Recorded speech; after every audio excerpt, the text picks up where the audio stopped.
This game named Bayani has been under development for a while now. The developers, Renita Games, have been making and promoting it for over 3 years, if my info is correct. I've been keeping tabs on it myself for about a year, but I waited until last week to buy a game key for it because that's when it went on sale. I am a notorious cheapskate, and there's really no point in me being coy about it. Now, the thing about early access games, or any game that shows off alpha, beta, or early developmental footage, is that any observation you make about it needs to be followed with, quote, "at this time," or something similar.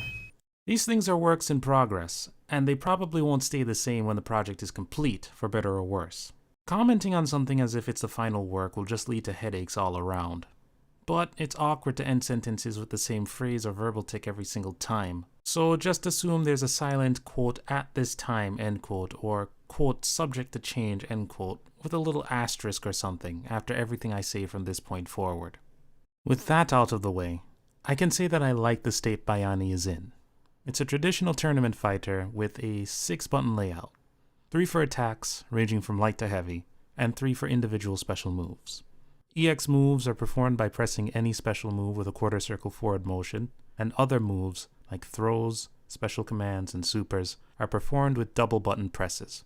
Canceling normals in chains is very, very lenient, whether you're hitting normals on the ground or as jump-in attacks. The developers know exactly what shapes they want their hitboxes to fit, and they're not shy about showing them off, with some very notable exceptions, like Leon's 5H. Some of the juggle states are janky, but generally, when you land a hit, all you really need to worry about is managing your spacing and making sure you keep track of the juggle states that you've activated.